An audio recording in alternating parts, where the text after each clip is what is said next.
I'm Paul Lyhander with what's on tap today from 99.9 The Fan. A national search is underway for the North Carolina Tarheels' next head men's basketball coach. North Carolina firing Hubert Davis late Tuesday night. Davis went 125-54 in 5 seasons leading the Tarheels. The final Canes Corner live event is tonight at the local in Raleigh. Olympic gold medalist Jacob Slavin will join host Mike Maniscalco for a 1-hour live on-stage conversation while you eat. Listen live at 7 o'clock to 99.9 The Fan or watch live on the 99.9 The Fan YouTube channel. The NIT tournament continues tonight. 2 more teams looking to advance to the semifinals. Nevada takes on Auburn and Dayton hosts Illinois State. Last night, New Mexico and Tulsa advanced in the tournament with wins. Thanks for listening to today's edition of Next Up. If you missed any of today's show, check it out on the Next Up podcast, available on the YouTube channel or the 99.9 The Fan app. Coming up next, Dennis Cox and our instant special, Hubert Davis out at North Carolina.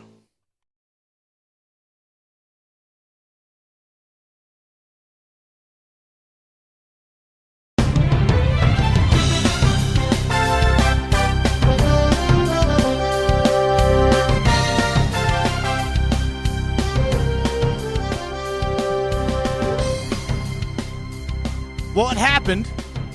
The thing we've been anticipating for 5 days, 6 days, it happened. University of North Carolina has decided to fire its head men's basketball coach, Hubert Davis, after 5 seasons. Not a mutual parting of ways, not a resignation, not a retirement. This was a decision that was brought forth by the administration of North Carolina. Athletic Director Bubba Cunningham, Chancellor Lee Roberts, Steve Newmark, the incoming athletic director, they were the ones that made this decision. By the way, Dennis Cox with you here on 99.9 The Fan, keeping it live for you all here on 99.9 The Fan. Also, if you want to chime in on the conversation, make sure you subscribe on 99.9 The Fan's YouTube page. We're live right there as well. Leave your thoughts in the comment section and all that as well. Did UNC make the right decision? That's the thing we want to know. Did UNC make the right decision? It's funny seeing, NC State fans like, no, you made the wrong decision. Keep the guy. Or Duke fans saying the exact same thing. I get it. Fandom is fandom. But in all seriousness, no, if you're a UNC fan or even just an outside, objective viewer, did they make the right decision? A lot of people have been making this comparison of what North Carolina is doing right now, or at least what's been taking place under Hubert Davis, versus what's going on at Duke. A lot of people are making that comparison, and we'll have that conversation. And understandably so. They're right down the road. Duke and North Carolina are forever going to be linked. But don't compare UNC to Duke right now. Compare Carolina to Carolina. The decision that was made that officially came through last night, the email, the official press release came out at 9:01 p.m. So if you're just waking up, here's the news for you. Compare North Carolina to North Carolina. North Carolina has forever, in their eyes, and understandably so, been the standard of college basketball. Not just a blue blood, but the standard. Walk into the Dean Dome, look up. That's the standard. Compare North Carolina to North Carolina. In 3 of the last 4 years, the University of North Carolina men's basketball team did not get past the first round of the NCAA tournament, including 1 year where they didn't make it. So again, look at 3 of the last 4 years. Hubert Davis's first year, which, by the way, his first season, he was catching heat his first season until they went on that hot run and got all the way to the national championship game.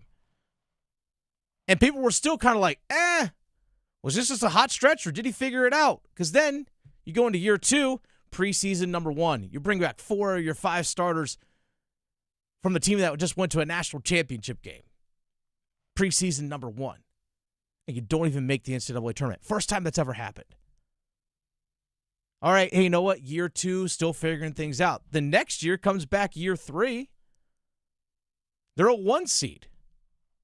And in my opinion, was a darn good basketball team that lost in the Sweet 16 to Alabama. They got outscored 7-2 in the final minute and 20 seconds of that game. Lost 89-87 in the Sweet 16 to an Alabama team. That was a good team. That was a Final Four level roster. Okay, how do you build off of that? You barely make the tournament last year, literally the last team in, and then this year you blow a 19-point lead to a school from the A-10. I don't care if your best player was missing. You don't blow 19-point leads in the second half to a school from the A-10. So look at, again, 3 of the last 4 years. University of North Carolina men's basketball team did not get past the first round of the NCAA tournament in 3 out of the last 4 years. You know what the last time that happened? By the way, Paul Ihander working the board. Paul, you know the last time that happened was? Tell me real quick. You had to go back to 1970. Jeez, wow. 1970. Before many of people who are listening to this were born. Yeah. Or at least could remember. 70. Yes. Also, keep in context back then. So Dean Smith was the head coach. All right? Back then, was it 24, 25 teams actually made the NCAA tournament back then? There's a year, by the way, that North Carolina won the NIT, which nowadays people look at the NIT like, okay. Back then, the NIT actually mattered because, again, only about 24 teams or so actually made the NCAA tournament. So the NIT was still pretty important to a lot of schools out there. It really was. They won an NIT. Heck, the year they won the NIT, they had 26 wins and finished first in the ACC. 26-6 and finished first in the ACC. If it was a 68-team field, they would have been in it. So you got to go back to the beginning of the 70s to find a stretch where North Carolina didn't win an NCAA tournament game or get past the round of 64 in 3 out of 4 years. You got to go back to 1969, 1970. Paul, that's 55 years ago, 56 years ago. So when North Carolina, don't compare yourself to Duke, compare yourself to yourself. So this is uncharted territory for North Carolina. This is not what they're used to. Again, because you go back to that time, the NCAA tournament field didn't hit 64 teams until 1985. So you literally have to go 15 years before the NCAA tournament even hit 64 teams to get to that point. So compare Carolina to Carolina. The last 4 years has not been Carolina's standard. And you know what the decision that was made yesterday, Paul, tells everyone that our standard of men's basketball is to be the standard of college basketball. That's 100% what that decision was yesterday. I love Steve Forbes at Wake Forest. Is not trying to take a shot at Steve Forbes at Wake Forest. If Wake Forest has had the run of the last 5 years that Hubert Davis has had, this ain't even a conversation. It's not. Heck, if NC State has had the last 5 years, this ain't even a conversation. It's not. But your standards are different. And what North Carolina told everyone yesterday, that our men's basketball program is still the standard. And we expect to be the standard. That's the message they're sending to everyone else. Now, again, has it lived up to that standard? No. There's a reason why there's a graphic behind me that says Hubert Davis fired. For those that are watching on YouTube, there's a reason why that's there. We'll get into the whole, who's the next coach and all that kind of stuff and things along those lines. But when you look at what this program has been over the last 5 years as a whole, it ain't it. Now, for 95% of college basketball programs, this would be great. This would be fine. And people will use this season and say, well, Caleb Wilson got hurt. Caleb Wilson got hurt. Yeah, he did get hurt. And you know what? Your expectations will lower. But as our friend Tim Donnelly, who hosts The Drive from 3 to 6 right here on 99.9 The Fan, as he said yesterday on air, I'll repeat what he said. Even with Caleb Wilson out and the standard lowered this season, the expectation lowered, they still fell short of those expectations. They still fell short of those expectations. The roster as a whole, good players as a whole, not great. Not great to the point where you can withstand an injury. Now, any team that loses their best player is going to struggle. That's just simply fact. But the rest of your roster, the roster construction, like for example, go back last year, guard heavy, no post presence. What was this season? Forward, post heavy, zero guard presence. Outside of Derek Dixon, who I think can actually be a really good player. So like you couldn't put together a roster the way that you needed to. Also, I've seen this floated around as well. Hubert Davis, in his time, was slow to adapt to the ways of college basketball. Simply a fact. When John Shire got hired, general manager. One of the first programs in any sport, at any school, not just college basketball, but any school. Hey, this new NIL era, general manager. Duke was on it right from the get-go. Hubert Davis was reluctant to do that. Jim Tanner was just hired just this past year. He finally acknowledged, yeah, I got to do that kind of stuff. Well, yeah, people were clamoring for that stuff for years. It finally caught up to them. Now, again, this is not an attack on Hubert Davis, the man, Hubert Davis' character. This is simply about what he did or did not do as a college basketball coach. Simply that. It's simply what he did or did not do as a college basketball coach. And to the standards of North Carolina basketball, which, by the way, they reiterated those standards last night by firing Hubert Davis, that he did not live up to those standards. That's plain and simple. That's it. 99.9 The Fan, live special here. Staying with you live here on 99.9 The Fan. Paul Ihander producing, Dennis Cox with you right here on 99.9 The Fan. Adam Gold's going to join us here in about 20 minutes. He's going to join us live as well. By the way, Tim Donnelly's going to take over at 11 o'clock, so he'll jump into the seat over here, keep things rolling for you all. We have reactions and all that stuff. By the way, jump on our YouTube live stream, especially if you're sitting at work. You want to weigh in, maybe you're driving around. You can also go on 99.9 The Fan app, download it. It's free. It's free. Take that with you as well. We're going to be here with you all day talking about Hubert Davis, North Carolina basketball, and what the future is, especially what that future might be for the simple fact that North Carolina is entering an uncharted territory. And I'll talk about that next.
Paul, it's not often that you see North Carolina fire a coach, at least for men's basketball. It's not that often. You're right. It's not that often.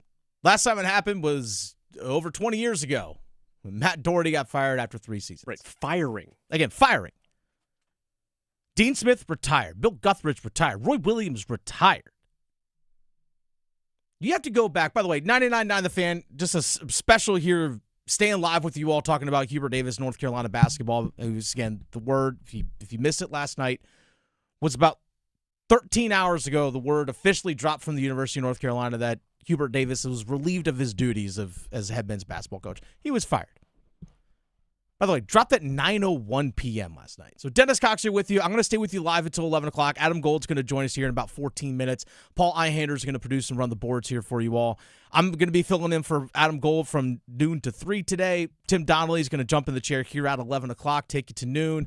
And he's also going to be back here at 3 o'clock as well. Again, we got you covered when it comes to talking North Carolina basketball. Anything breaks in terms of who the next coach is going to be, anything along those lines, we got you covered. There's betting odds. I know, Paul, you were all over that yesterday as well, which, by the way, I believe the betting favorite was Todd Golden, the Florida head coach, remember correctly. Yeah, Yes, Todd Golden, Mark Byington, also on that list. From Vanderbilt. Just talking with Inside Carolina's Tommy Ashley during my show in the last hour, really for North Carolina, you don't scratch off any names until they tell you no matter who it is. No matter who you think you might be targeting, the group that Carolina is bringing in. And I thought this was interesting too, Dennis, when the news came down last night. And they said the national search was underway for the Tar Heels' next head coach. Signaled right away, we're the Carolina family, unless it's this extensive tree that we weren't aware of, we are going outside. We're going outside the family farm. We're going somewhere else. Yes. But also part of that they hired the search firm, is that athletic director Bubba Cunningham, who is retiring June 30th, and the incoming athletic director, Steve Newmark, who takes over the next day. They scratch off the nameplate, right, and put the new one up there. They're going to consult with an advisory group comprised of key stakeholders, former players, former coach, and supporters of UNC athletics. Yeah. The last ones are the ones who will foot the bill. And you know that if any of them throws out a name that is remotely not even credible or considerable for the job, that name will still get a phone call to allow them to say the word no. Because they have to. Because paying out Davis at $5 million plus, not a big amount of money for sure. No. But the next coach is going to cost them an awful lot more. Oh, yeah, because there's the buyouts and all those kinds of things. This is why I say this is uncharted territory. Because you have to go back to 1952 for the last time that North Carolina hired outside of the family. 1952. 1952 when Frank McGuire was hired as head basketball coach. Because let's not forget, Dean Smith was an assistant under McGuire. Then after Dean Smith, there was Bill Guthridge, who was an assistant under Dean Smith.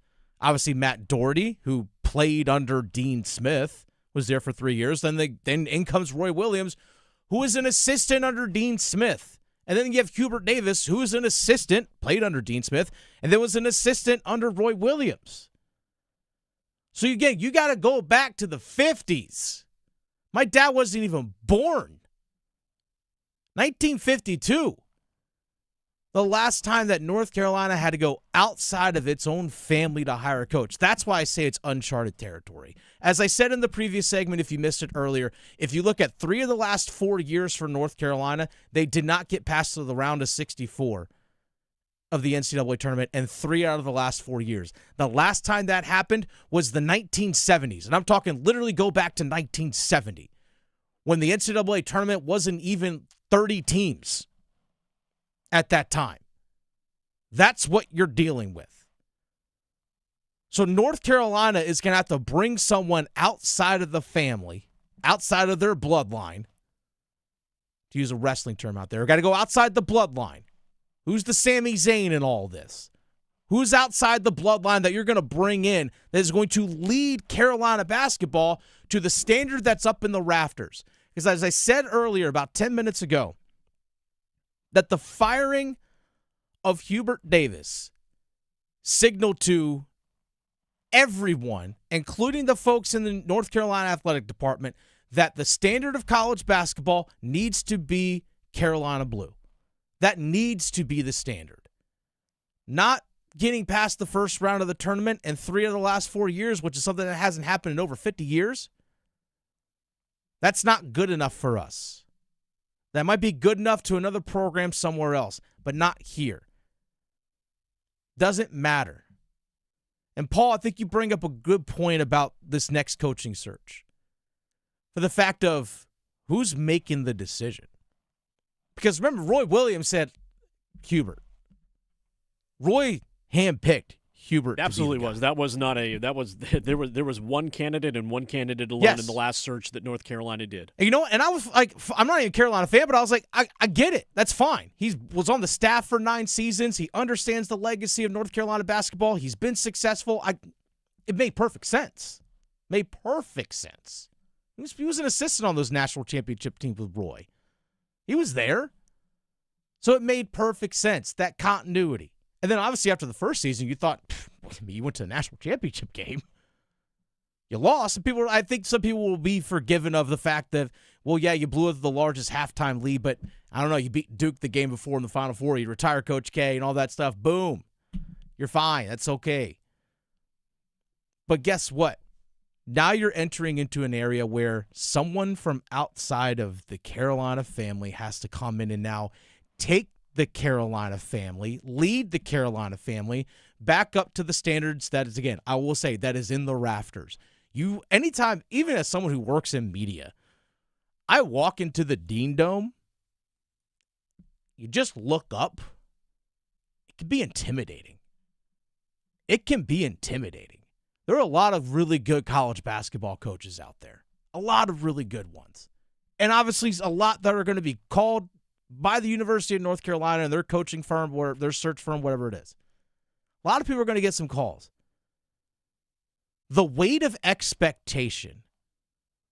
Who can handle that pressure? Who can handle the pressure of the weight of looking up in the rafters and lead that program? That's not about X's and O's. That's not just recruiting. Let's be honest. Who makes that decision? Who drives that? It's the stakeholders. It's the stakeholders. Seeing reports coming out from multiple outlets. I believe it was also Greg Barnes from Inside Carolina as well. Again, there's so many people out there reporting this, is that the sense that you got, and the sense that I got when I was at the NCAA tournament last week down there in Greenville, South Carolina, after Hubert Davis's press conference was, this isn't looking good. And the impression that I was getting from people is that if Hubert Davis was retained, the stakeholders, the people that front the bill for NIL and all that stuff to basically pay the roster, wasn't going to be there. And if the financial support isn't there from the stakeholders, essentially what it is, it's like people that hold stock. You got to do what's best for the stakeholders. If the stakeholders aren't going to foot the money to pay for a roster the way it needs to be, then you're flying with a dead stick. Well, Dennis, you talk about roster construction and NIL and that kind of money. And with the buyout for Hubert Davis's contract at just a little over $5 million, and as they start looking at some of these outside candidates, I'll just put this name out there. We did talk about Todd Golden of Florida. They're trying to sign him to an extension. Yeah, understandably. Their AD yesterday said they're going to make sure that they know that Todd Golden is very valuable. His buyout is $16 million. It's a lot of money. $16 million just to buy out and then do an average salary, which is where he's sitting right now, is just shy of $7. So to bring him in for any sort of investment, and you're going to have to pay him more than $7 to come here to make him think about it, you're talking about a $25 million investment year one. Yeah. And then kind of bending over to say, what do you need? Do you need highest paid assistant coaches in the ACC or in college basketball? You're going to start bringing guys. I mean, he's John Andrzejczyk's down at Campbell. Yeah. Like Golden has a coaching tree. He does. He has a coaching tree. So they know they have talent there. If that's the name that is, I mean, again, one of the shorter odds that's available out there, That's $25 million for one person.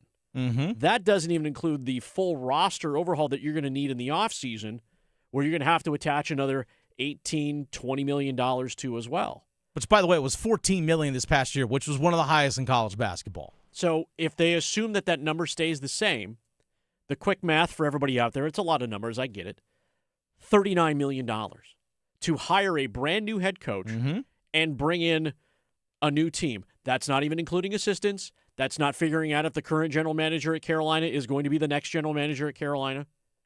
And then will you have that kind of support? I'm sure there's plenty of money to be had when it comes to supporting men's basketball. But to what level do you say, all right, we are now fully all in, and I am as tapped out as I'm going to be if I'm one of these donors to Carolina basketball? $25 million to bring in a Todd Golden. Yep. That's the same number, we'll assume, for most of the other candidates as well. That's a lot. It's a lot of money.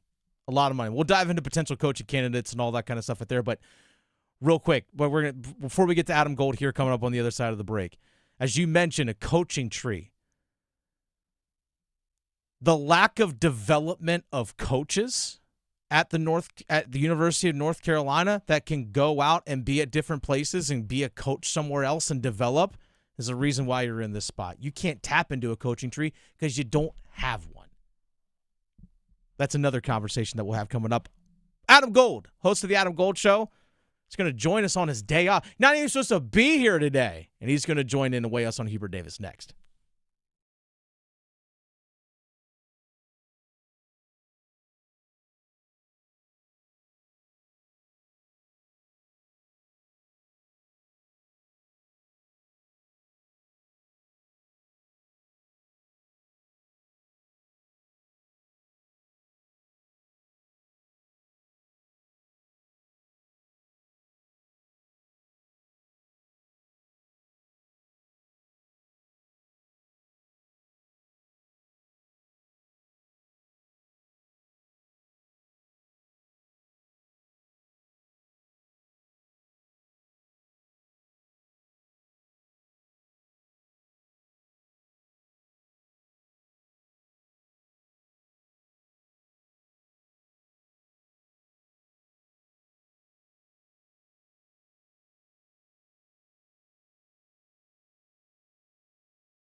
I'm blue, I've been deed, I've been died, I've been deed, I've been died, I've been deed, I've been died, I've been deed, I've been See what you did there, Paul. 99.9 The Fan. Staying live here, special with you all. I'm like, it's not even an actual show we have. We're just staying live here for you because the University of North Carolina fired their head men's basketball coach last night, Hubert Davis. And joining us on the Heister Automotive Group hotline, the man with his name on the Adam Gold Show, Adam Gold, joining us here on the Heister Automotive Group hotline. Adam, thank you for your time. You're pulling a full Randall Graves, not even supposed to be here today, but here you are nonetheless. Just call me Dante. Hey, Dante. That's right, Dante. My apologies. Going Dante on this. Fine. Was it the right call? UNC? Was it the right choice? Yes or no? I mean, yeah. I mean, Hubert Davis, North Carolina needs to be at a certain place, and they weren't at that certain place.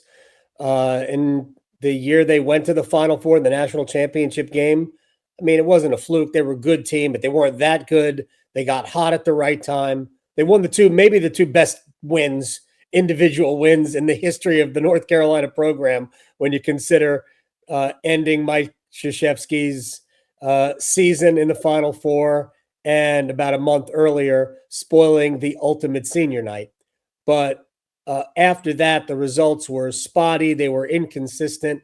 They weren't good enough in the league. Now, 3 years ago, they were a 1 seed, but lost to Alabama in the Sweet 16. And when you're a 1 seed at Carolina, you lose in the Sweet 16, even though it has happened to the best of programs, that's still a disappointment. Last 2 years, first round exits of the NCAA tournament. And honestly, this probably doesn't happen if Caleb Wilson doesn't break his thumb and miss the Duke game, even though he had missed the previous, 6 or so games. It probably doesn't happen if they get to the Sweet 16. But honestly, it would have been toxic next year had North Carolina not reached the heights that everybody expects. Because we know what it was like under the surface this year. There were rumblings before the season started. Oh, yeah. That Hubert needed to have a great year. Otherwise, he was going to lose his job. That wasn't from the administration. But nowadays, your administration doesn't control what it used to control. Nowadays, the people who fund the administration control everything. And those people were unhappy. And because those people were unhappy, the administration was unhappy. Yeah, and understandably so. And by the way, Adam Gold joining us here on 99.9 The Fan, the host of the Adam Gold Show, which you can listen to right here on 99.9 The Fan from noon to 3. He's, again, going full Dante, not even supposed to be here today. But nonetheless, he is, with Hubert Davis being fired as the head men's basketball coach of North Carolina basketball. And I think you bring up a good point, is the fact that, yes, they went to the Sweet 16 a few years ago, and in the third season of Hubert Davis. You lost to a 4 seed. It happens in the NCAA tournament. But the team never even got close to being back to that point. I actually thought that team a couple years ago was Final Four worthy roster, but since then it's not even been anywhere near close to that, Adam. Not even close. No, and look, I've been saying this for a while, and you get pushback when you compare it to Duke. Mm-hmm. Recruiting hasn't been good enough at North Carolina for a long time. Long time. I know this is just an indication, and that doesn't mean you can't win in college basketball. In an era where the best freshmen, stay 1 year and go, veteran teams have won national championships. Yeah. Look at the list. Since Duke won in 15, like old teams, Villanova, Carolina, Villanova again. The older teams won. Michigan State, who knocked Duke out. That Zion, R.J. Barrett, Cam Reddish, Trey Jones team that was so awesome, that didn't even make the Final Four. No, when that and then we hit the COVID. But basically, the older teams have an advantage in the NCAA tournament. So I understand. But the truth is that you still have to have elite level talent. And Carolina has sort of been below that level for the last, 10 or 15 years. Now, it worked for Roy because Roy Williams, for those people who don't know who I'm referring to, is one of the elite people who have ever coached in college basketball. Now, nobody is pretending that Hubert Davis is on that level, at least not, after 5 years. So he wasn't able to elevate not mediocre talent, but lesser talent, not, NBA top 5 draft pick talent. And that was the point I was trying to make with what Duke has brought in. And has it translated into Final Four appearances and national championships? One Final Four since 2015. Do I have that math correct? The season in 22, Mike Krzyzewski's last year, right? Paolo Banchero. Yeah, you're talking about for Duke basketball? For Duke, yeah. All that talent has only translated into one Final Four. Carolina's been to several in that period of time. Of course, beat Duke in 22. Yeah, Duke was there last year in the Final Four. You still need the talent to win, and they haven't had quite the same talent that they used to. So you look at just draft picks under Hubert Davis. Talk about, again, just the talent. Harrison Ingram was a second-round pick in 2024. Drake Powell's a first-round pick back in 2025. There's been two guys. Two guys have been drafted. Duke put 3 guys in the top 10 just this past year. And so, again, the talent, I think that's the big question as well, is that where are these top picks? I mean, Kobe White was a top 10 pick in 2019. Yeah. Cam Johnson was also a lottery pick. But that's the last time you actually had lottery picks on this team. You actually had to go all the way back to Kendall Marshall was the 13th pick, and Harrison Barnes was the 7th pick. John Henson was actually, and Tyler Zeller, that 2012. You had to find 4 guys that got drafted in the first round. It was back in 2012. The talent simply hasn't been there. And I know a lot of people are making the comparisons to Duke, and understandably so, because Duke and Carolina are forever going to be linked. But I actually say, I said this earlier to start the program at 10 o'clock, was that North Carolina with this decision, if you compare North Carolina to North Carolina and what their history is, the last time, Adam, that North Carolina didn't get past the first round of the NCAA tournament in 3 out of 4 years, you got to go back to 1970. 1970 under Dean Smith, when the NCAA tournament, Adam, was like 24 or 25 schools. Like, that's how far back you got to go. Yeah, and most of the teams that made the tournaments back then were like, they were all champions of something, because that's really the teams that got in. Yeah, you had to win your conference. I mean, there's a year that UNC went 26-6, was first in the ACC, but didn't win the ACC tournament, but they won the NIT. Like, they missed the NCAA tournament that year. I'm like, any other year, they're like a 3 seed at minimum. Yeah, but it really just gets back to the fact that the results of this team, of this 5-year run, have just been all over the place. And the fact that they probably shouldn't have been in the field last year, got in. I mean, they have to fill out the field. We have 68 teams. Yeah. We got to have 68 in the field. And they were 68. They were as good. At least they played. My argument for them last year was they played basically every team on the 1 and 2 line. They didn't beat them, but they played them at least. So you get credit for at least taking big swings like that. But they weren't very good, and ultimately Ole Miss knocked them out comfortably.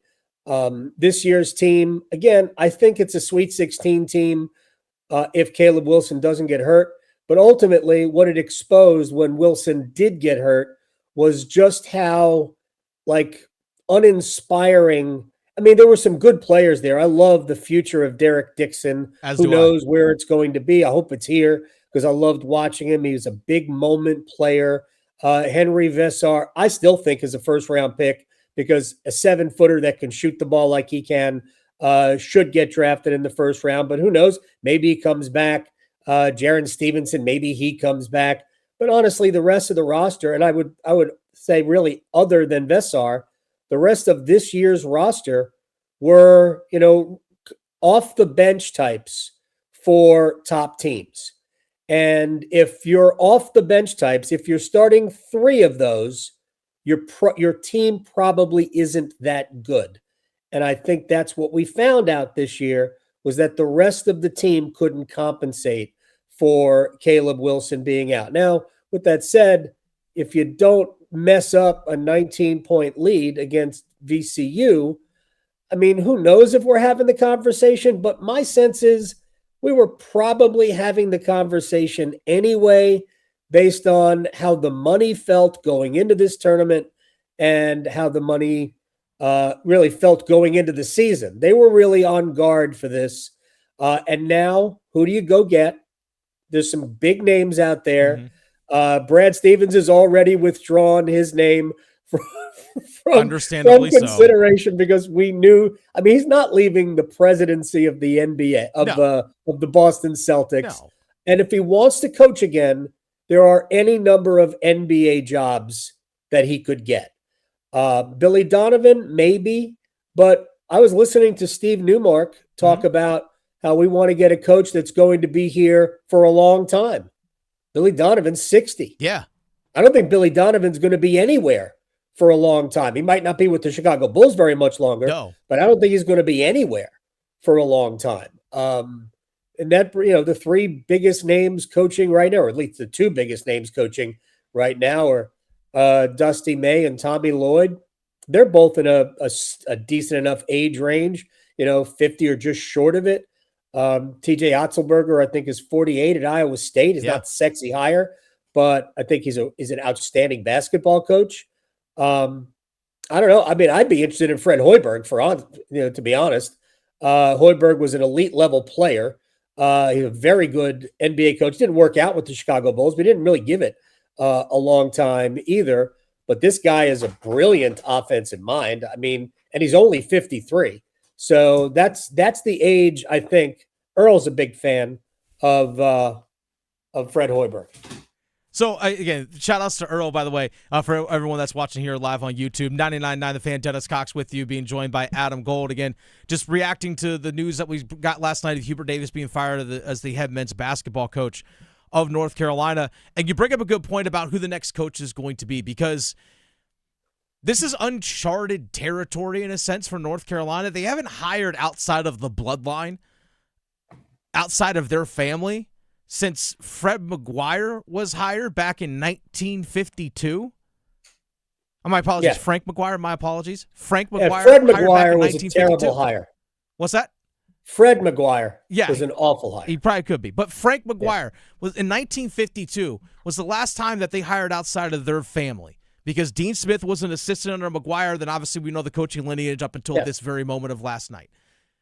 This is uncharted territory for North Carolina, and the fact that they don't have any sort of coaching tree that they could tap into really puts North Carolina in a precarious position where they're going to have to go out there and pay a lot of money to a school to go poach their coach away. And the question is, like the Bill Belichick hire for football, who's actually making this decision? That's what I want to know. Who actually is going to make that final call? I think the decision will be made by Lee Roberts and the people who control the purse strings. Yeah. I don't think this decision, I don't believe the decision to hire Bill Belichick was made by Bubba Cunningham. It wasn't. I would bet anything that Cunningham had a whole list of other coaches, not named Bill Belichick, that he would have rather hired. I don't know. I mean, I know Bubba Cunningham and Steve Newmark, the new AD coming in, they'll have input in the decision, but the decision will be made by Lee Roberts in conjunction with the people who are ready to fund the program. I think the Belichick issue is in some ways problematic because they're going to have to ask for a lot of money to bring in the next basketball coach, and money that has been and is being spent on football, and year 2 of football better be really good, because year 1 was a disaster, and I'm not sure that this football crew is equipped to make it really good. This is not about whether or not Bill Belichick can coach. The NFL and the college game are very different. Talent procurement is very different. I'm not sure the general manager is the right guy. I would also say I'm not sure Carolina's basketball general manager is the right guy. Jim Tanner was an NBA agent, right? Yeah. His expertise is not in roster building at the college level. John Shire was the first person to hire a GM in basketball. Yeah. He started that trend, and he hired Rachel Baker coming out of Nike's EYBL, grassroots basketball. She knew where the talent was in basketball. She knew, like, so did John, by the way. John probably didn't need Rachel Baker's expertise because John was one of the elite recruiters in college ball. I mean, seriously, one of the elite recruiters. You go look at the last 10 years of Duke in the NBA draft. Oh, yeah. And almost all of that is John Shire. Obviously, Jeff Capel too, but a lot of that is Shire. So I don't know that they've got the infrastructure to make this work right away, but you have to get the right coach. And I've read a number of people who say, well, TJ Otzelberger, his buyout's only $4 million. Yeah. You go after the best guy, and you have to not care if you're North Carolina, if it's going to cost me $30 million to buy out. I'm just Tommy Lloyd, $11 million buyout. Yep. If it's going to cost me $11 million to buy out Tommy Lloyd, if it's going to cost me 10 to pay Tommy Lloyd, if it's going to cost me another 4 to build the staff, if it's going to cost me another 20 to put the roster together. I mean, what do you want? Do you want the program to be what it was? Are you willing to invest in it? And if you're not, then you shouldn't have fired Hubert Davis in the first place. Yeah, I agree. I 100% agree with that. And the buyouts, the money, that's the big thing. It all comes down to the dollars. It's like stakeholders. It's like stakeholders in a company. It's like the people that own the shares of stock. You got to do what's best for the stakeholders. And if they're not going to put the money out there for Hubert Davis, then okay, then you got to find the one that they're going to put the money out there for. Like you mentioned, if as Paul Eihander, who's producing today, earlier said this, if you go after Todd Golden, Florida's men's basketball coach, his buyout $16 million. Yeah. And if you want to pay him, like you said, if you want to pay him like $8-9 million a year, I mean, you're looking at $25 million just year one. That's before you get to general manager, staff, roster. And also, UNC put a good amount of money, $14 million into their basketball roster. That's a lot of money into their basketball roster, and they didn't get the fruits of that labor. They didn't choose. They didn't really choose all that well, did they? No, they did a terrible job. Apparently, that's what happens when you have to get your roster through the portal. Yeah, that's the problem. I mean, if you don't recruit your roster, and that, by the way, that also costs money. But if you don't recruit your roster through high schools, and you have to go and get into a bidding war in the portal, not to mention the fact that the best players aren't always in the portal. Yeah. The best players spend their 1 year and they go to the league, or they're important to their own team, so they stay. It's hard to find the best players in the portal. Heck, ask NC State how that worked. Almost their entire roster came through the portal. And while they have very good players, I'm not sure their two best players this year. I'm not sure. I am positive their two best players this year was the one holdover and the guy they got for probably not that much money down the street in Van Allen Lubin. Those are Darian Williams didn't work out. No. Right? It was good. It wasn't great. Certainly not even close to great. But I think Paul McNeil was probably their best player. Probably. And he was already sitting there. So it's hard to build your team through the portal. It's going to have to be and they could use a big recruiting class every once in a while. 2 players, whatever, 3 players. They're going to need a couple of big classes to give themselves a foundation for this program. I mean, look, you don't need that many players to suddenly become really good in college basketball or great in college basketball. But as good as Caleb Wilson is, he wasn't going to make Carolina great this year. He would have made them very good. Yeah, not by himself he couldn't. Still think they had a ceiling probably of the Sweet 16. Yeah, probably. I agree with you on that one. Adam, thanks for your time. Enjoy your day off. We really do appreciate you jumping on here with us today and talking a little bit of Hubert Davis getting fired from UNC basketball. Really do appreciate your time. Tell Earl we said hi. I will. We're going to go play street hockey on the roof. Oh, there you go. Enjoy that. I brought the orange ball and the orange ball. Big thanks to Adam Gold joining us here on 99.9 The Fan. Paul, we're going to turn things over here in just a few minutes over to Tim Donnelly. He's going to take things over from 11 to noon. One thing real quick when it comes to North Carolina basketball, and I think this is something that has been – I've talked with a couple other people in media about this as well, is that how do other people outside of your program view your program? I think is very important because I was saying in this context, who from the University of North Carolina coaching staff has been looked at in recent years, and talking basketball, has been looked at in recent years as being a potential head coaching candidate for someone else? Okay. I see where you're going with this, but what I will say about this is that because you're looking at essentially the family, right? Mm-hmm. It's uncles and cousins and nephews, sometimes the crazy uncle that gets invited to dinner. The reason why they weren't getting looked at is because of the loyalty to the university. Yeah. Because of the Carolina way that was being established, because of the culture that is there.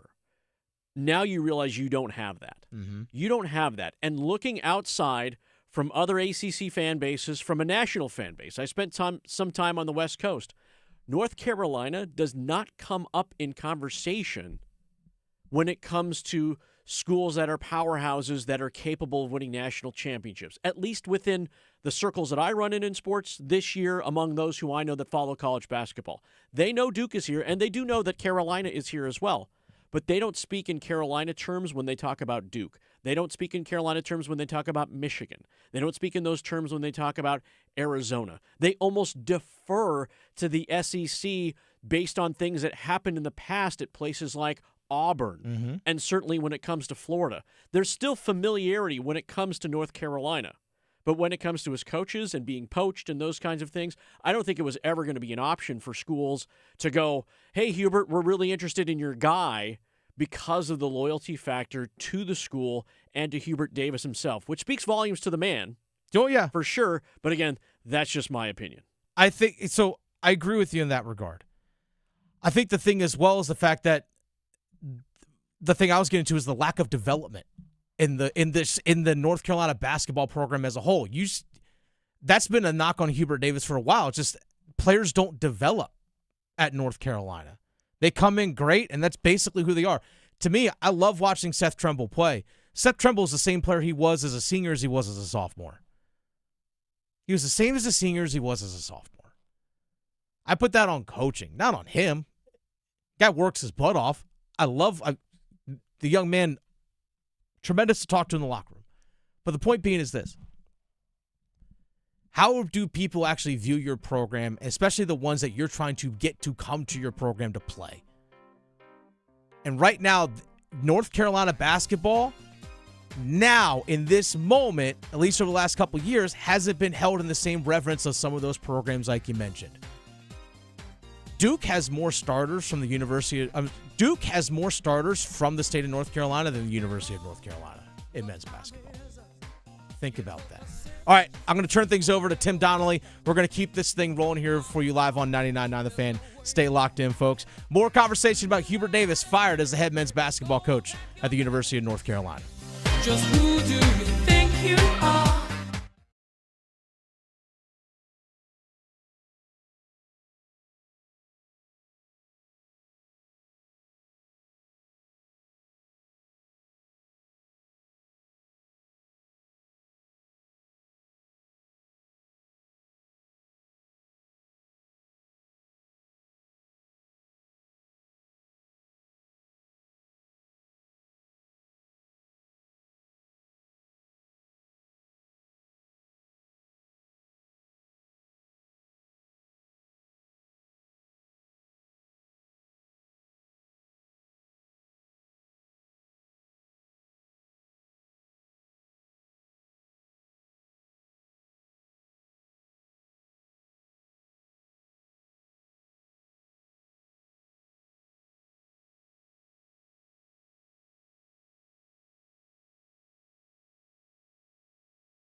All morning we are live because the college sports coaching carousel decides it wants to spin at an aggressive rate on a late Tuesday night into a Wednesday. I'm Tim Donnelly, Paul Ihander producing here for some special live morning coverage.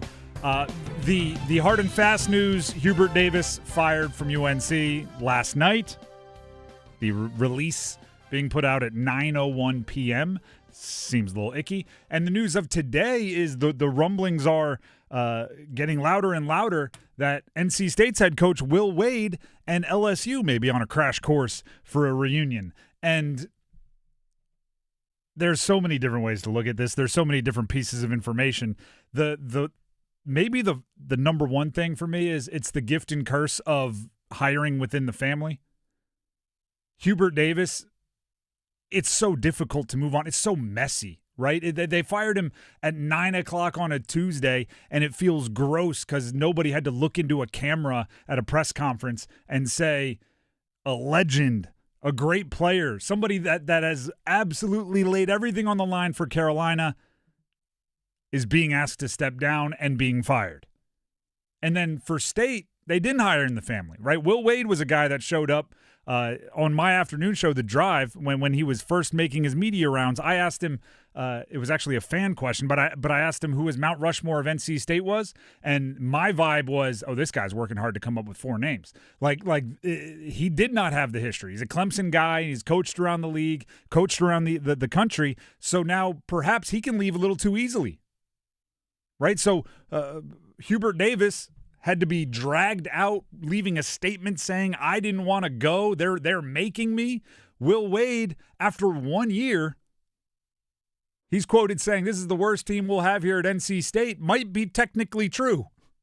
Might also be the best team he's had at NC State. Might cover the whole gamut. Because he potentially could be bouncing. And that right there is the debate that both teams will have to deal with if they have to hire a new coach in State's case, when they hire a new coach for UNC's case. Will they go outside the family?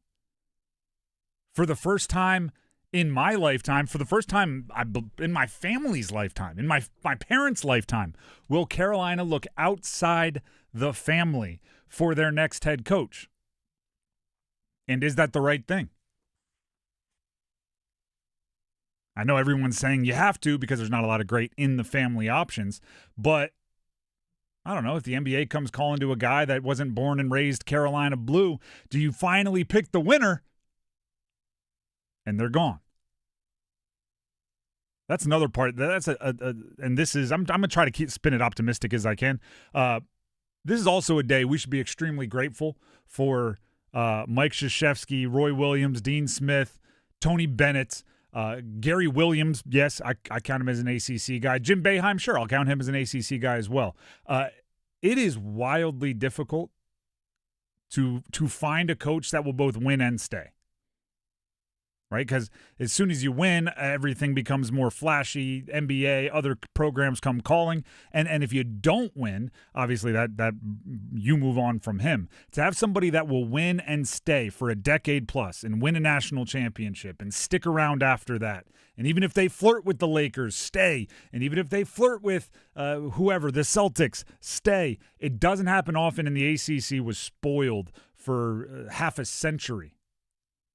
And now even programs like the University of North Carolina, even programs like the Tarheels are seeing how difficult it is to pick just the next Roy. And actually, like the next Roy, that's actually, I think that's what a lot are looking for. And the candidates are already out there, right? Todd Golden from Florida, Mark Byington.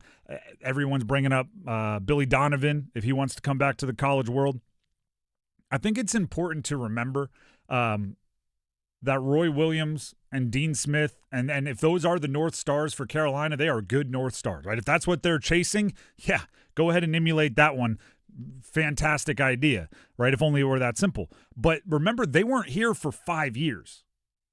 They were here for decades, right? They were in the triangle for decades. If you hire Billy Donovan, 60s, is he going to be here for decades? Probably not. And if you admit there's an element of randomness to the point where Dean Smith was here for however long he was, darn near half a century, and won 2 national championships. And Roy Williams was 2 decades and won 3 national championships. What are the chances, if you only get 4 or 5 years of Billy Donovan, that he's getting a national championship in that window? Or do you go with some of the younger guys on this list, whether it's a Todd Golden, whether it's a Otzelberger from Iowa State, and say the plan isn't for 3 years. The plan isn't for the next 4 years. The plan is for the next 20 years because you want the next Roy or the next Billy Donovan. Or sorry, I guess Billy Donovan would have been for the Florida Billy Donovan, or the next Dean Smith, or the next whoever. There's a lot to take in, and focusing on Carolina now, we'll come back to the Will Wade rumors. There's a lot to learn for UNC. You have to learn from the Hubert Davis hire, what worked, what didn't. You have to learn from the Bill Belichick hire, what worked and what didn't. You have to learn from the recruiting that you've dealt with recently, what's worked and what hasn't. Which means Billy Donovan, for better or worse, feels a lot like a Bill Belichick. Right? Obviously great coach, obviously great sports mind for that particular sport, obviously well accomplished, but not super in on current college sports environments. The Billy Donovan of Florida coached in a different sport than college basketball right now. Same relative age of kids, same, I guess, rules on the shot clock, but not the same sport. Just like Bill Belichick, right? Oh, I grew up around this program. No, you didn't. It was 40, 50 years ago, and this era of college football is different. Let's answer your question. Our YouTube channel's full. Like, people are watching us right now on YouTube. Loud Pack Luke is asking the question, what is considered the family at UNC? The family for me is obviously anybody that played there, and anybody that coached under, I would say, Dean or Roy. That's the family. A grad would also, even if you I guess it would be pretty difficult to break into super high-level college athletics if you went to North Carolina and weren't involved in the program in some way. But if you graduated from North Carolina, I think that would probably count as well. And then the last maybe Hail Mary inclusion in that group would be if you have one of those last names, right? Like if you are a Rasheed Wallace son or something like that. I don't know. If your last name is Smith and you come from that tree of Smiths, I know there's a lot of Smiths out there, but if you can trace your lineage to Dean, I don't care if you went to Rutgers, like you're a part of the Carolina family. So I would go former players, somebody that coached under Roy Williams or Dean Smith, and then anybody with a legit actual familial connection to one of the legends. That would probably be it. Right? And by the way, that's why I think the consensus is don't stay in the family this time, because it's really hard to pick a good college basketball coach. Just if you have every single option at your disposal, it's really hard to pick a good college basketball coach. If you limit yourself to not only are we going to find a good college basketball coach, we're going to find it in 1% of the pool or 0.5% of the pool. You're playing on expert mode for no reason. I said this yesterday. We did an emergency YouTube live right after the Hubert Davis news happened. I think most of us have this in our family somewhere. At least I hope you do. I have an uncle who married into the family. Uncle John. Shout out to Uncle John. I think I was like 12 when somebody broke the news to me that he wasn't part of it originally, right? Like he married into the family, and it's like no, he's just one of us, right? He wasn't born into it. It'd be weird if he was, because he married my aunt, but it's like that's Uncle John. He's one of us. He's secured. You can go find a coach that's not in the family, and 5 years from now, he can be right in the mix with everybody else, have just as much clout, have just as much say, right? It does. An in-law is only an in-law until they become just part of the family. You know what I mean? If you go and hire Byington, right? Or I'm just naming all the guys that are on the sports book odds, right? If you go grab Byington from Vanderbilt, he'll be an outsider for, I don't know, the time it takes him to win an ACC championship, and then he's part of the fam. And then hopefully he would coach for a long time and he'd win a bunch and national championships. And then the next time you'd be going like, are we looking outside the Byington family? Like that's how it goes. You're only an outsider until you win. And if you don't believe me, like, you can go look at McGuire or Dean Smith and where they were when they first came over. They weren't grads. You know what I mean? Heck, Coach K at Duke, right? He's an Army guy. He's a Bob Knight disciple. Now, John Shire is where he is because Coach K knighted him. Like, you can take an outsider and make him part of the family. You can make him the patriarch of the family if he does well enough. And that was an unintentional segue here. But I think when we're talking Carolina or State, or heck, when we're talking Syracuse hiring Jerry McNamara, when we're talking the hiring cycles of the last 2 years, Pat Kelsey to Louisville, Ryan Odom to Virginia, Jay Lucas to Miami, there is, and whether you like to agree with it or not, there is Duke hanging over all this. Everybody's looking up at them right now. They're chasing Duke. They're the only team, I mean, quite literally this year, right? They're the only team in the Sweet 16 from the ACC. Everybody's chasing Duke. But let me add this fact for you. Of the Sweet 16 coaches, John Shire is the youngest by 6 years. By 6 years of everyone still in the in the Sweet 16. So yeah, there's Izzo, Patino, right? There's Dan Hurley. There's some legendary coaches still kicking it. That's only one region, by the way. But John Shire's there, and he's the one that's doesn't look like he's going anywhere for a very, very long time. Right? There's two ways to pass somebody in a race. Paul, your wife does the long distance running. This is I'm not an expert racer, but I think I'm pretty good at this. There's two ways to pass the person in front of you. Either you speed up or they slow down. Right? That's the ways that you overtake someone in a race. Basic economy. Yes. Yeah, there you go. If I'm in the ACC, there probably was a moment, right? Coach K's retiring. Roy just retired. Boeheim just retired. Tony Bennett, we didn't know it, but was about to pull the rug out from everybody. You probably thought like, hey, if we just keep where we're going, we might pass some people because they're going to slow way down, right? They're going to have all these growing pains. Duke hasn't. You might even argue they've sped up. So now you have to at least match their pace, if not exceed it, if you want to be in the mix for the top of the ACC. UNC can't deal with good enough. That's why Hubert Davis isn't around, right? Can't deal with good enough. NC State couldn't be conservative in their hire for Will Wade. They had to swing for the guy that was a little bit brash. They had to swing for the guy that didn't have the familial connections to Raleigh. They had to swing for the guy that might accelerate things and put gasoline on their build. Because you're looking up at a team that, Ken Palm tells me every week is like the astronomical. A team that's won, 30-something games each year.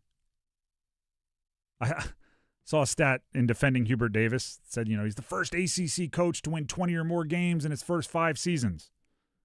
Well, that's pretty much just until John Shire becomes the first coach to win 27 or more in each of his first 5 seasons next year. Like, you have to know who you're chasing. And that's not putting them on a pedestal. That's just looking at facts. Right? They were in the Final Four last year. They're the last team standing in the ACC this year. That's who you're competing against. And especially for Carolina, those are your peers, right? Your peers are not, no offense to the rest of the ACC, Boston College, right? Like, you have a winning percentage of XYZ in conference. It's like, yeah, but is your winning percentage on par with the programs you want to be peers with? Duke, Louisville as they step up and continue investing, Virginia as they step up and continue investing. If you're not in that mix or above them every single year, it's an issue. And that's what your next coach has to be aware of. We asked this question yesterday.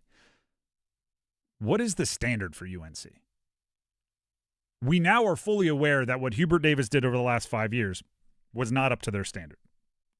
So that's, one national championship appearance every 5 years. That's a number 1 seed in a year other than the year you went to the national championship. That's a top 4 seed in the ACC this year. right? That's getting numbers put in the rafters. R.J. Davis's number goes up in the rafters. Caleb Wilson's number will go up in the rafters. There was some. They're two of the biggest wins socially in college basketball history. In the win in Cameron in Mike Krzyzewski's last home game, and then the win in the Final Four in Mike Krzyzewski's last game. That was all not up to standard when you mix it in with the 3 other years that you dealt with at Carolina under Hubert Davis. So if that's not the standard, if that's not high enough, what is? And put that on wax, right? Make sure the next guy knows. Let them know what they're getting into, and listen to them once you put your expectations, your standard on the line. Listen to them if they tell you what you need. Do you know what I think would be the best thing for Carolina? And this is not even some wild out there theory. The best possible thing that could happen for Carolina in their coach or their search for the next coach is what I'll tell you right after this here on 99.9 The Fan, as we have special live coverage all morning, coaching carousel spinning in the ACC, including an opening at Carolina. That's not one that pops open often. We'll give you the best possible thing that could happen for Carolina next.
This is 99.9 The Fan.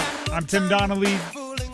Paul Iander here with us as well as we continue to sort through all of the, I don't say mess, but it's messy. All of the messy stuff going on when it comes to coaches, men's basketball coaches in the ACC. Last night, Hubert Davis fired from Carolina. His statement made it very clear he did not want to leave. They were firing him, which I actually respect from Hubert, right? Like, if you want me to leave, you're going to have to make me go. I'm not making this easy for you. And today, we wake up to quite a few rumors that Will Wade and LSU are at least batting their eyes at each other from across the bar, and seems like maybe they'll metaphorically be going home together, and that would mean he would be vacating his spot at the head coach of NC State. Again, those are more rumors and maybe a bit of speculation than reported fact, but chaos nonetheless. Now, before the break, I told you there's one thing that I think would be the best possible thing for the future of Carolina basketball and their coaching search that could happen. And it's not like, that they hire Brad Stevens, who, by the way, already pulled his name out of the running. It's not something as specific as like hiring this guy. I think the best thing that could happen for Carolina is the Kansas job open up.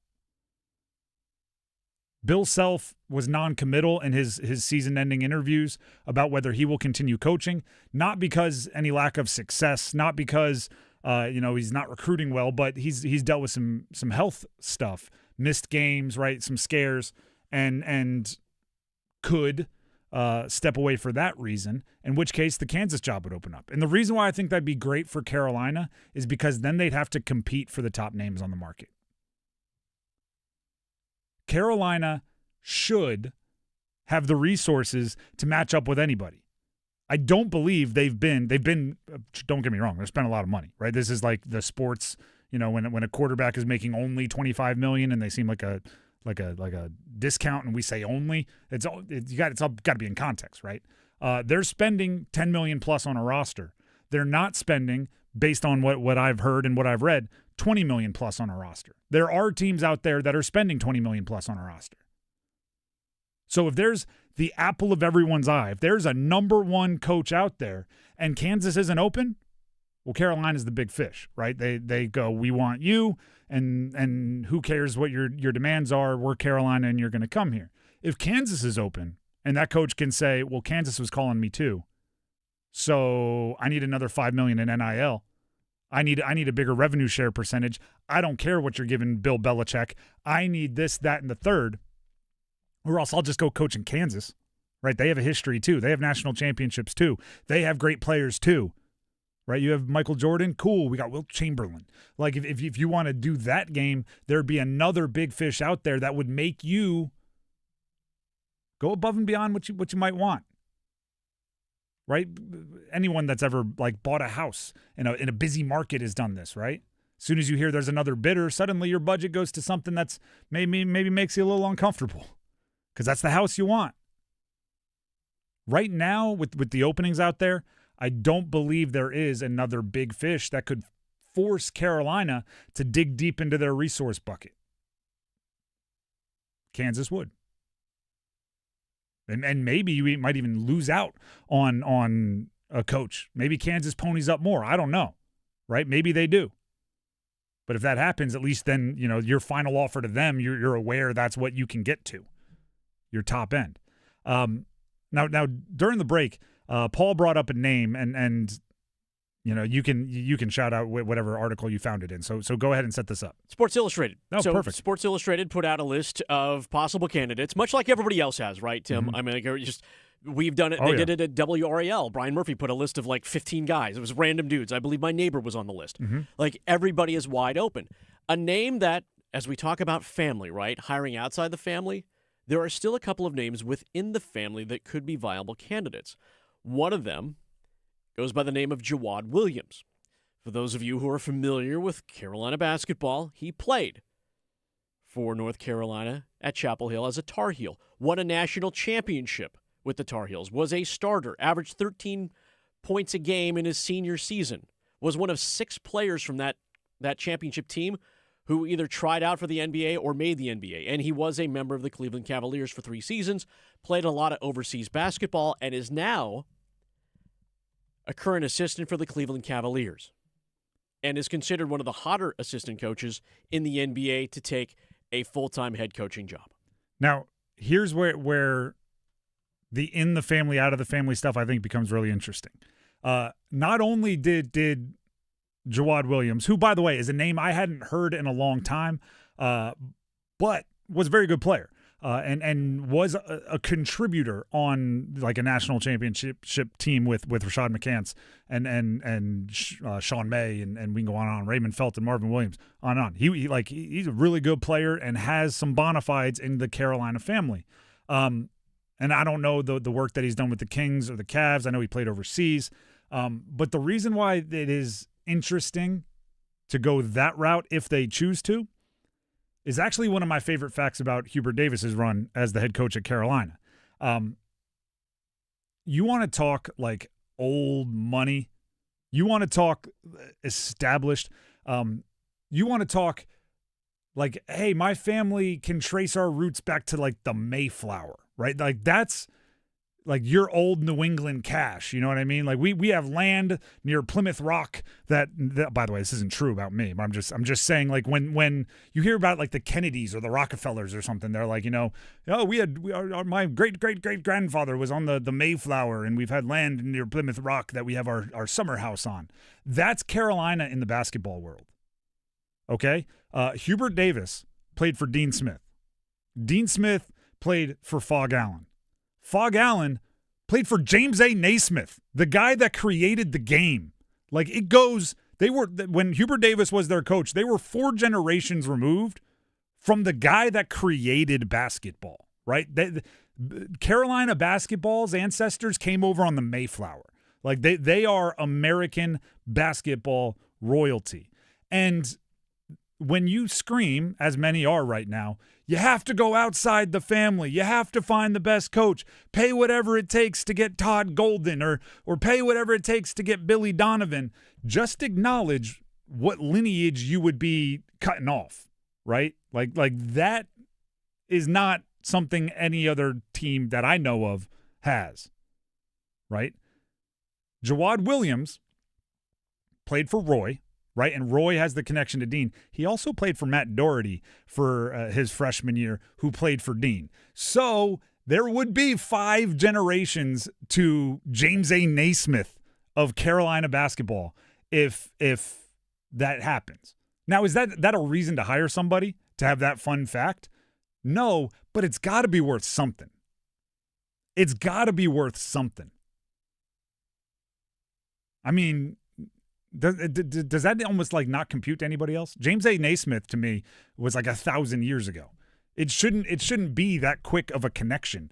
It literally went Naismith, Fog Allen, Dean Smith, to everybody that played for Dean Smith, right? That would be, or coached for Dean Smith, right? Roy, Hubert, Jawad Williams would be one more generation down, or Kenny Smith played for Dean, right? Kenny Smith is a name that's been thrown out there by Stephen A. Smith and others. You would have that same lineage. Now, many of you would say that and $8 will get you a cup of coffee, right? That's not worth anything. I think it is. And that's what schools like Carolina have to navigate in this particular sports environment. That's what they have to navigate.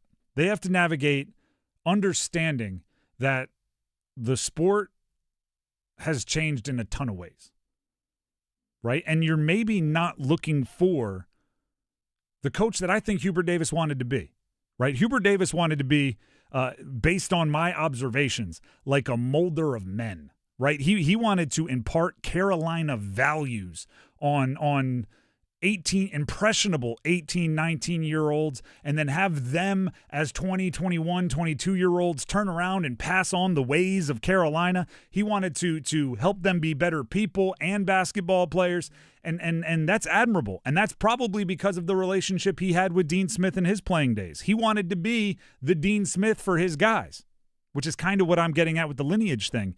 But that's not how it works anymore, right? Players have leverage now. When a coach says, I'm going to run you till your legs fall off, or you're going to do things my way, the players go, that's not how it's going to happen. This offseason, I will be taking my talents to the portal and making a buku amount of dollars in NIL, right? So it's a different world. So the needle that UNC is trying to thread with their next hire is somebody that will honor the tradition, understand what Carolina basketball is and has been, while also understanding that's not enough, right? While also understanding you can't simply sit around and say, hey, when you're walking to class, you're walking the same hallowed grounds that Michael Jordan walked. Because they'll go, that's cool. Next year I'm going to walk the same hallowed ground that the Fab Five walked at Michigan. And the year after that, I'm going to walk the same hallowed ground that whoever walked at Arizona. And if it doesn't work, I'll go walk the same hallowed ground on some mid-majors campus that their one legend walked. Like there's players have autonomy now. Who knows? Like even like Jawad Williams, as a name we brought up. Jawad Williams, in current modern college basketball, he committed and played his first year for Matt Doherty. When Matt Doherty leaves, Jawad Williams might bounce too, right? Especially when he looks around and goes, you're telling me Sean May's coming in, Rashad McCants coming in? I don't see a ton of shots for me around here. Like, yeah, you know what? I will hit the transfer portal. Right? It's a different world. So you need someone that understands that. And then somebody that can grow the program. And let's be real. The things that connect Dean and Roy the most are multiple national championships. It doesn't matter how you got there. And, cool Blazers, but that's a second, maybe less important part. But, I respect the swag. How about we play a quick piece of audio for you here involving Carolina? We have Evan Cohen, ESPN, Unsportsmanlike. He believes Carolina should look to the NBA for their next coach. If they are able to pull off getting a guy that is employed as an NBA coach right now, kudos to North Carolina, and that guy is Billy Donovan. Say what you want about Billy Donovan's career with the Chicago Bulls. No one would have been great with the roster that they have put together, the 39 win every single year, basically, Chicago Bulls. Billy Donovan is not a good college coach. Billy Donovan is an all-time great college coach, from X's and O's to recruiting to the way he carries himself. If North Carolina is able to pull off Billy Donovan, that is one of the great hires of the last 10 years in college that we have ever seen.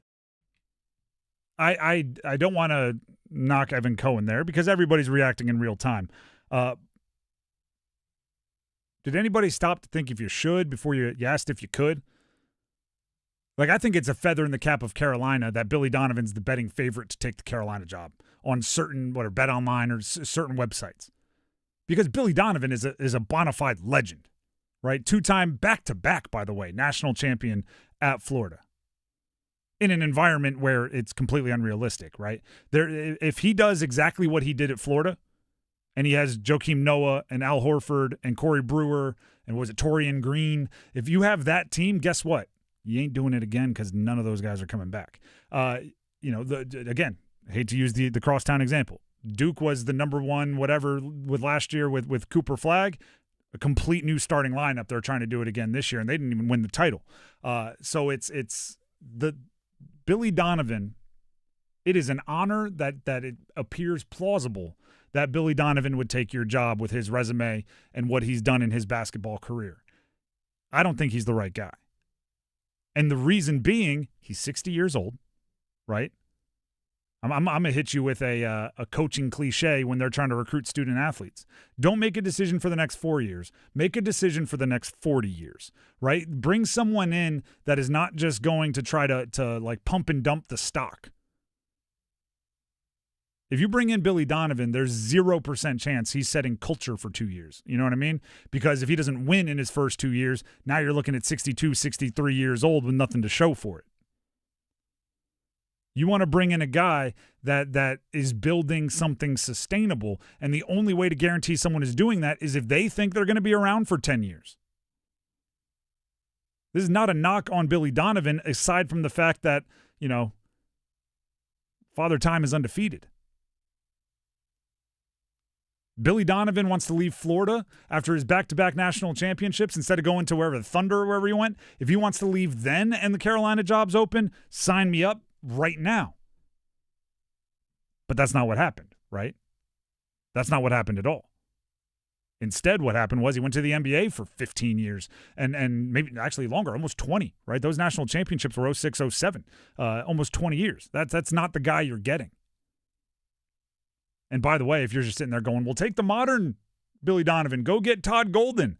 I think that's worth investigating, but I would, there's some off the court stuff there that, Carolina, I believe, sees themselves as a classy organization. You want to make sure that the skeletons in the closet are completely A-okay before you go ahead and bring someone in like Todd Golden for the money it would cost and the investment it would cost to get a guy who's won the most recent national championship. Won't be doubling it up this year, but he's still reigning at the moment at Florida. So maybe that's the gift and the curse of UNC. You could realistically call anybody, and they'd answer your call because you're Carolina. But that doesn't make anybody that would answer your phone and nobody else's the right choice, right? Billy Donovan, I have all the utmost respect for. I don't think he's right for Carolina. He could be good for 3 or 4 years. But you want to be doing all this again in 3 or 4 years? That's all just the Hubert Davis UNC side of things of today's proceedings. There's also the little bit of birdie on the shoulder that's tweeting everybody about perhaps Will Wade opening up another coaching spot in the Triangle. We dive into those rumors coming up next right here on 99.9 The Fan.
as the coaching carousel turns. The college basketball coaching carousel is like, it's broken. It goes 100 miles an hour. It stops. Herky-jerk. Kids are falling off. They're firing it back up. The zebra's going up and down. Nobody knows what's happening. The music is like AC/DC for some reason rather than carnival music. It's pure chaos right now. It is pure chaos. Going into that break, I intended to lead with a message board post from the editor of Pack Power, Corey Smith. And you know what? I will, but just know that there's another secondary hit coming right after it. Corey Smith put on Pack Power earlier today. Text from an NC State source, quote, "Wade to LSU is a done deal. Trust me, it's done. Get ready." So that's a bit of a friend going on right there, right? That is a text to Corey Smith, who told the message board, and I'm reading it to you, right? That's a little game of telephone. So you can go more directly to the maybe firsthand or secondhand reporting here. John Rothstein, who is one of the most comprehensive college basketball insiders, CBS Sports, tweeted this out literal moments ago. Sources: LSU is working to hire McNeese's Heath Schroyer, I apologize if I'm mispronouncing that, as a senior administrator. Now, let me interject here. Heath Schroyer is the athletic director of McNeese. So they would be hiring him for what appears to be a lesser role, but likely more money at LSU. That's according to John Rothstein's sources. John Rothstein continues. The Tigers, meaning LSU Tigers, head coaching job is not open, but LSU president Wade Rouse and Schroyer both previously hired NC State's Will Wade at McNeese and are on the verge of bringing him back to Baton Rouge. Now, first of all, I'm going to give a shout-out to and some condolences to Matt McMahon, the current head coach of LSU, who just learned that his boss and his new boss are working to bring in his replacement, but he is still in his job. So that is not great for McMahon. Secondary condolences, I suppose, to NC State fans out there. Right? You had a guy that you thought was looking to build that got a little bit combative when asked about LSU rumors after their loss in the ACC tournament, where he did the whole discussion on, I've already talked to them about plans for next year. I've talked to the administration, and well, guess what? I don't know if those plans are going to come to fruition, because it appears, if you believe John Rothstein, that he is on the verge of being brought back to Baton Rouge. Which, for a quick sidebar, LSU threw him under the bus when NCAA violations were coming down. He was the head coach at LSU, and he was caught, talking about the offers he made to players on wiretaps and things, and he was moved on from. Why in the heck is he in such a rush to get back to that place when he could win somewhere else? It's not like LSU is the only place you can win. End sidebar. I just don't get that. There's some lessons here. There are absolutely some lessons here. Ironically, I think these are lessons that coaches learn about kids in the portal. Like how they found you is how they'll leave you. Right? If a player comes to you out of the transfer portal because you offer the most money, you need to be aware that the next offseason, if you are no longer the team that's offering the most money, that player will leave. Right? It's why I think it's hilarious when fans get so mad at players that hit the portal who you got out of the portal. Right? Hollywood Smothers leaves NC State football to go to wherever he's going. Texas, is it? There was an Alabama stop there in the middle. Like he left. But guess what? He left Oklahoma and came to you. If they find you as a business decision, they'll leave you as a business decision. So if Will Wade was at McNeese and the best offer he got to leave McNeese was NC State, and that was able to reintroduce him to Power Conference basketball, and now this offseason he's looking around going, there's a better offer at LSU. It could reintroduce me to SEC with more media money coming through. Well, guess what? The reason he picked NC State last year was because it was the best business decision. The reason he may allow himself to bounce and go to LSU is because it'll be the best business decision. How they found you is how they'll leave you. I also want to ask this. And maybe this is too simple of a question about a really complicated situation. For those of us out there, and I watched every single minute of NC State basketball this year, watched all the pressers, and I know there are fans out there that do the same. I'm not a superhero of any kind, but I'm talking to the people that watched a good amount, at least, of NC State basketball. Did Will Wade look like he was having fun? Did he look like he was happy? Did he look like he was enjoying himself this year? Or did it look like, he was wearing shoes made of cement and every step was labored? Every press conference was with disdain. There wasn't a lot of enjoyment there. And college basketball, like becoming a college basketball coach should be fun. And, maybe the last, 2 wins out of the last 10 game stretch would have knocked you down a little bit. But like, I'm going to pick one specific snapshot of this season. They were playing whatever it was, Texas Southern, something like that. And Paul McNeil scored 47 points, broke records, made a bananas amount of threes, and they won by like 40 points. And Will Wade went to the post-game presser and lit his team up. I'm not saying that you can't be critical after a win. I'm not saying that a coach isn't nitpicky and hey, Paul McNeil overcame a bunch or covered up a bunch of the mistakes we made, or that team wasn't up to par with us. But if you aren't enjoying yourself after a kid like Paul McNeil, who stuck around and put his trust in you and could have left, he was there the year before, barely played any minutes, and he stuck around. And if you listen to Will Wade in the preseason, he was talking about the advanced analytics of Paul McNeil's shooting in practice and how he makes a huge percentage of his shots before practice, after practice, and everything else. And he went out and had a career game, and it barely looked like he even, smiled. Should we have seen it? Like, if somebody is wildly unhappy at their job for a year and then he gets the chance in the offseason to bounce, should we really be looking around going, the gall? I am completely blindsided.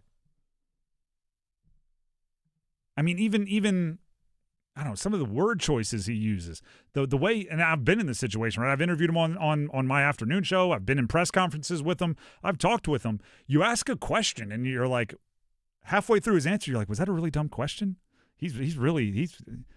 Wow, there's no spark in his eye at all, is there? I brought it up earlier. I asked him in our very first conversation. He had been hired, like 2 days before. He's on my show, and as I normally do with new coaches, because let's be real, those early interviews are a lot of fluff, right? Like, you haven't done anything good or bad yet. It's very much like, what is your plan? And you're like, well, we're going to build a culture and we're going to win here, and it's a lot of just fluff. So I went to the fans, right? And I said, what question do you want? And like the leading voting question or whatever was, who's your Mount Rushmore of NC State basketball? So I asked him, and you can go back and find it, right? Don't take my word for it. This interview is up on our YouTube page. Search our channel for Will Wade or whatever. I kind of got the vibe that A, he was really mad at me for asking the question, and B, like he was working kind of hard to come up with 4 names. And it's just my vibe, right? Maybe he had the whole history and he could go David Thompson and right on down the list of his legends and Julius Hodge or whatever. He put 2 coaches on the Mount Rushmore, which is an interesting move, but also like, let's not pretend like State doesn't have the four players that you could throw up there. Heck, he should have thrown like DJ Burns or whatever, just pander. But it was halfway through the question, I was like, it wasn't even my question, and I'm feeling like this is a bad one. It's if you're not having fun, you're going to look to move on. And obviously, this isn't official. This isn't locked in. But when John Rothstein starts throwing around words like are on the verge of bringing him back to Baton Rouge, that's like, it used to be Adrian Wojnarowski like 4 minutes before an NBA pick came in, and he was like, they're on the verge of zeroing in on drafting Jahlil Okafor. And it's 3 minutes later, the commissioner walks on stage, Jahlil Okafor. These insiders don't put that kind of message out that often unless they're pretty darn sure they just can't get someone to go on the record with it. Here's my word of warning. I would say to both Carolina and State if they have to hire their next coach. and this will be my last point, then we're going to turn things over to, I believe, Dennis Cox, who is hosting the Adam Gold Show today. The lack of success that you had or didn't have, or the standards that were not met, the drama that these two hires have brought, and then the way that they may be ending their tenures, there's a lot of blame to go around. But this is my very, very, very, very, very specific word of warning. It's not the money's fault, okay? If you gave money to these guys and they didn't spend it the way you wanted, or they didn't pick the right players, or they didn't assemble the roster, it's not the money's fault. You have to give money to the next guy. You have to give them resources. It can't be the last one burnt me, so I'm not doing it again, because no matter who you bring in, if you can't compete financially in the ACC, you won't compete basketball in the ACC. Money makes the world go round. Hubert Davis may be back if donors didn't start waffling in their support for next year, because once that starts happening, you have to make the move. Money makes the world go round. And if you pull your resources because you didn't like the way the previous coach worked or previous coach ended, the next coach will suffer the same fate, and it will be less his fault. It'll be more about the resources. Unless you specifically and very obviously lower your expectations, which no one wants to do. Absolutely no one wants to do that. As news breaks, I think we've proven this morning, we're a pretty good spot for you to get the latest. So, Will Wade, Hubert Davis, hiring cycles. Oh, Duke's still playing, by the way. Canes lost last night. All of that here on 99.9 The Fan for the entirety of the day. We'll be live until at least 6 o'clock tonight. Up next, the Adam Gold Show, which will be hosted by Dennis Cox, and I believe Max Gorin will be stepping in to produce. So they'll have the latest for you up next. Thanks for hanging with us. Thanks to Paul for keeping us up and running. I'll see you at 3 o'clock for the drive. See you then.